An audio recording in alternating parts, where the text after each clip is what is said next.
Hello, welcome back to Teacher Jeff 40K. So I'd like to continue to talk about assassins, and this time I want to talk about the Eversor Assassin, the one I like to call the Crazy Skull Assassin, or the Maniac, the Psychopath. This guy is actually ideal for cutting up squads of infantry. So he's not so much like the Vindicare that can eliminate characters, although he can, no problem. Just the way he's kitted out is ideal for killing squads of infantry. And he does it quite well with light infantry, heavier infantry. He can do just about anything. He's also got melta-bombs, which allow him to attack tanks. But I would say keep him towards the mushy targets. He likes those. Anyhow, for this guy, model-wise, I've actually created my own Eversor Assassin. I've got some Tau parts, Space Marine Scout. I think I've got a Space Marine arm with a power sword. Gave him a Melta-Bomb and some different parts from like a Space Marine backpack and stuff to represent his array or whatever, and then a pistol on the side. I've essentially tried to make this guy WYSIWYG. What you see is what you get for the Eversor Assassin, because I did not want to spend $37 on one model. So that's how much these guys cost in Canada, 37 bucks for each of the Assassins. They used to be so much less. In my previous video, I showed my Vindicare Assassins. So these are the old metal guys. I had this one, and one I had to sort of customize because I had lost some parts. But I have two of these Vindicare Assassins, and these guys were like 14 bucks back in the day. Geez, I don't know when. Wow, the base says 1992. It's not that far back. But I probably bought these guys in the early 2000s. And yeah, they were in the $14 blister packs. Now, the models that are out now do look a lot better, sure. I'll give you that, but not worth $37 for one model. That's the GW pricing scheme of you're probably only going to buy one of these, maybe two, so let's make them ludicrously expensive, which I don't like that at all. Whereas you get far more plastic and just as nice builds and sculpts in other boxes where that cost you about the same price or slightly more. So it doesn't. I mean, it makes sense. There is obviously sense to it. Try to sell and make money. It's a company, fine. But I'm not gonna buy any of that. The models do look very nice though, and if you want to treat yourself, it wouldn't be something bad to go and pick up, because they actually are very good. The Vindicare Assassin, I raved about him in my last video. He's wonderful. And the Eversor Assassin, I think, is just as good for other reasons. He does another job, which is very, very cool. So the Eversor Assassin has the same stat line. I'll go through it again with a couple of minor tweaks. He is 5 power level, if you're doing that, or he's 85 points, including all of his equipment. All the Assassins are 85 points, which is nice and easy. So, as I mentioned in my last video, you can pay 1 command point if your Warlord has the Imperium keyword, which will allow you to take 1 Assassin. You must still pay the points for it, though. If you're using power level, or you're playing Unbound, or not Unbound, but you're playing narrative play, basically, if you're not playing matched play, it costs you 3 command points to take 1, but you don't have to pay the power level for it, because it's a reserve unit that in other types of play, you don't need to pay the points for, but in matched play, you do. All that to say that 85 points gets you 1 Assassin if you pay 1 command point. Or, if you take 3 Assassins, any 3 Assassins, you can make a Vanguard detachment without an HQ choice, but you do not get the command point for having a Vanguard detachment. So, Eversor Assassin, 85 points, movement 7, great. Weapon skill, ballistic skill 2+, strength and toughness 4, all the same as the other Assassins. But he does have 6 wounds, not 5, and he has 6 attacks, not 5. So he's beefier, and he throws out more damage. Or not more damage, more attacks. Leadership 9, 6 plus save. Again, the 6 plus save is almost irrelevant because he has a 4 plus invulnerable save. All the assassins have an ability called Lightning Reflexes, which allows you to basically, well, it gives you an invulnerable save. It means they jump off walls and dodge bullets and, you know, dance around swords and all that kind of stuff. They're stimmed up psychopaths that are, you know, almost like war god-like. They're very cool in that way. Anyhow, this guy is armed with a whole bunch of stuff. He gets an Executioner pistol. So, as I said, I've included the pistol. There it is, holstered on his side. Which is pistol 4, which is crazy. 12-inch range. So you get 4 shots each time you fire it. That includes close combat. If you're stuck in close combat for some reason, you probably won't be because this guy will slice shit up. But if you are stuck in close combat, during your shooting phase, you can fire 4 shots with this thing. Strength 4, -1 AP, 1 damage. You can re-roll wound rolls for attacks made with this weapon that target infantry. Again, this guy is a squad killer. He's super good at it. He's good at, you know, basically big hunks of guys. That sounded very, very sexual. Like a big squad of guys. He is ideal for taking them out because he has so many attacks, so many shots. He re-rolls wounds against infantry. Armor may be a bit of a problem, but not a heck of a lot once you see. He's got a -1 AP on the pistol, which is good, but his close combat attacks are where he really shines. The pistol is really just gravy. He's got 2 close combat weapons. He's got a Neuro Gauntlet, which is +1 strength, -1 AP, and re-roll all wound rolls for attacks made with this weapon, not just against infantry. This somehow re-rolls wounds against monsters and vehicles too, so roll with it. And then his other option is a power sword, standard power sword, -3 AP, no bonus to strength. So you can see he has 2 options. You can either choose to add a little bit of strength, a little bit of AP negation, and re-roll wounds, or you can get -3 AP with your weapon. So you get to choose how, like, depending on what you're trying to kill. Anything with a 4-up save or better, I would say maybe use the power sword, but also the Neuro Gauntlet, it re-rolls wounds, so you'll have chances to get through things, and it does have -1 AP. He also does get Melt-A-Bombs, which is Grenade 1, 4 inches, Strength 8, -4 AP, D6 damage, and you can re-roll wound rolls for attacks made against vehicles. So he does have that in his like bag of tricks. That's kind of why I like this guy. He's got a bag of tricks. He's got a great shooting weapon. He's got 2 excellent close combat weapons. That's his, that's his master, or mastery rather. And he's got Melt-A-Bombs, which allow him to effectively damage or potentially kill a vehicle, depending on if it's been wounded already, how many wounds it's got, what have you. So he's got a bunch of special rules, like the other assassins, that make him even deadlier. The best rule, at least in my opinion, is called Friends On.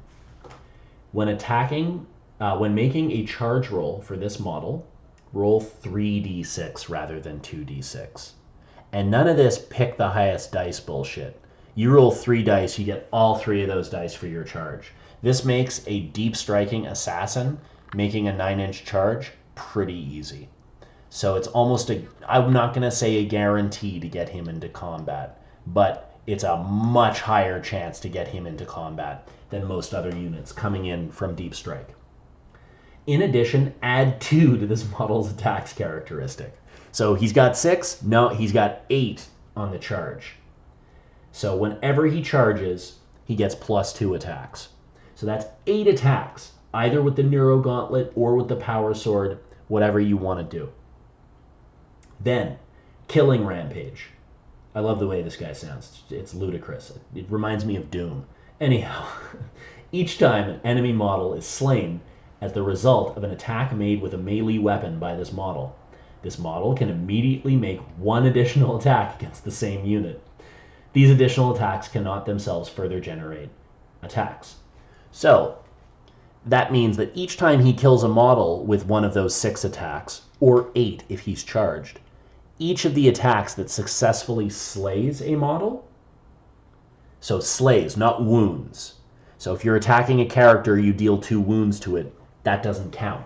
You've got to slay models. This is why I say this guy is a squad killer, because each of those will generate more attacks, all hitting on a 2+, and you'll be able to make that many more attacks. Which means a squad of 10 guys, a squad of 10 tactical marines, a squad of 10 guardsmen, a squad of 10 orc boys, you're gonna kill them. You may not kill all of them. You're gonna deal some hefty damage to them, and you're definitely gonna force some leadership checks. And then it also says, in addition, this model can consolidate up to 6 inches instead of 3, which allows him to really gain ground. He not only charges super well, he consolidates really well also. He has a couple of other rules which are pretty neat as well, but not as important as the ones I just went over. Bio Meltdown. This is actually really neat. If this model is reduced to 0 wounds, roll a d6 for each enemy unit that is within 6 inches of this model before being removed from the battlefield. On a 4+, the enemy unit suffers d3 mortal wounds. This guy explodes, which is awesome. So if he's in the middle of combat, he explodes and deals damage to enemy units around him. Now, it's specific to units, so let's say you're surrounded by 10 guys in one unit. You're not dealing d3 wounds to each of those models. You're dealing d3 wounds to that unit. But that's still good, which means if you get in there, slice a bunch of them up, and they eventually take you down, maybe with power of numbers or some weapons of some kind, on a 4+, you can explode and hurt them back. And if there are multiple units around it, you hurt multiple units. It also is specific to enemy units, so you don't have to worry about getting your characters or your units near this guy for him to explode. He's not going to hurt them because the Bio Meltdown, for some reason, only hurts enemy units. I don't get how that works, but I'm not going to complain. Very cool. And then Sentinel Array. So that's sort of what this thing is I put on his back. The Sentinel Array, there was it's got like a little orb or a camera or something on it. Anyhow, the Sentinel Array, what that does is each time an enemy unit falls back while they're within 1 inch of this model, so effectively they're backing out to try and get the hell away from this guy, he can immediately make a shooting attack against the enemy as if it were the shooting phase. And if you remember, he's got 4 shots with his pistol. So any units that back out take 4 pistol shots, which is really cool. So you make people pay for being in combat, for being out of combat, and for killing you in combat. One tough cookie. And he, like the other assassins, has 2 stratagems that make him basically tougher. They make him tougher and more dangerous, which is excellent. This guy is the opposite of the precision assassin. This is the closest thing you're going to get to a Khorne berserker in an Imperium army. Just a slaughter machine. Super cool. 2 stratagems. One for 2 command points is called Stim Overload. Use this stratagem at the end of the fight phase. Choose one Eversor Assassin from your army to fight with, even if that model has already fought this phase. After that model has fought, roll a d6. On a 1, 2, or a 3, he suffers a mortal wound. Honestly, a 50-50 chance of taking a mortal wound on this guy, remember, he's got 6 wounds, not 5, is more than worth him being able to just fight again. Because now imagine you've charged with this guy. You jumped into a squad. You ripped that squad up. And then you consolidated into another squad. Now, at the end of your fight phase, you can choose to fight again. Actually, I'm not sure if that's true because you didn't declare them, the second squad, as a charge target, so maybe not. Okay, rehash the scenario. So, you charge into a squad. You kill a bunch of guys. Now, you didn't kill everybody, though. Maybe they have tough armor, multiple wounds per model, it's a squad of Terminators or something like that. But you slice them up nonetheless, and you kill a few models. Then, you can fight again for 2 command points, and it still counts as the turn you charged in, so you will get those 2 bonus attacks. You will get the 8 attacks, which is really, really nice. So you'll effectively get 16 attacks in a turn you charge. Very cool. And then the other one is called Hypermetabolism. For 1 command point, you can use it at the start of any phase, and use it on an Eversor Assassin from your army. Until the end of that phase, roll 1d6 each time the model loses a wound, excluding those lost as a result of a mortal wound. On a 4+, the wound is not lost. So, while it doesn't ignore mortal wounds, it's a 50-50 chance to ignore any other type of wounds after you've made your invulnerable save. Very, very helpful for keeping this guy alive.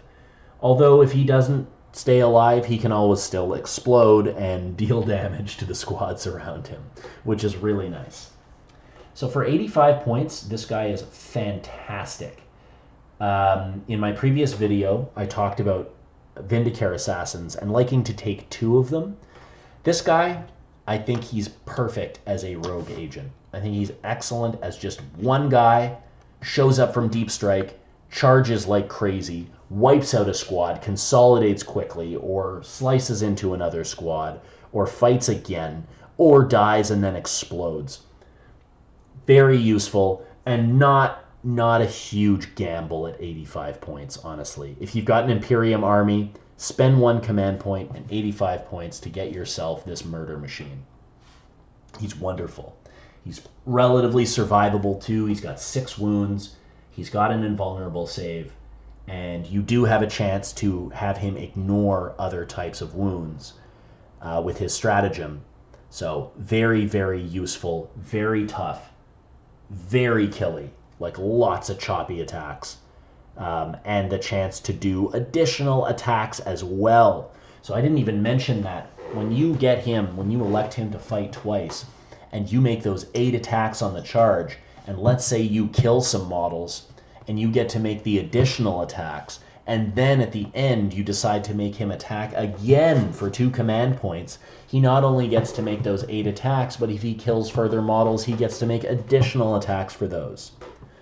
Murder machine. This guy's awesome. I love, yeah, I would say 1 of them.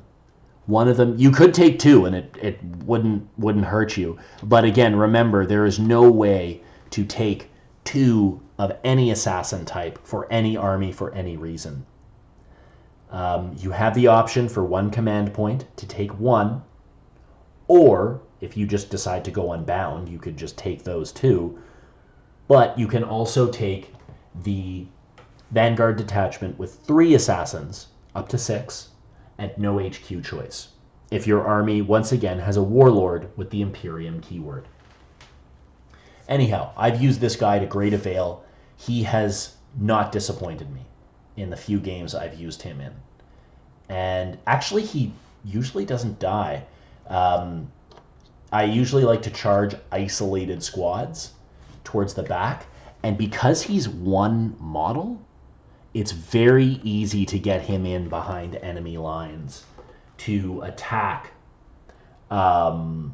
pretty much anybody, any isolated squads in the backfield. That squad of Devastators that's shooting you from afar, take him out. You can do it. So it's worth noting that he does, all assassins, they do have the ability to deep strike. So the independent operative special rule states that he can never have a warlord trait. Who cares? During deployment, you can set this model up in concealment instead of placing him on the battlefield, i.e. deep strike. At the end of any of your movement phases, and with the adjusted rules, that means turn 2 or turn 3, This model can reveal itself, set it up anywhere on the battlefield that is more than 9 inches away from any enemy models. The 9-inch charge for this guy isn't that big of a deal because he has got a 3 dice charge, not 2. Anyhow, who uses Eversor Assassins? What do you think? Let me know in the comments below. And thanks for watching.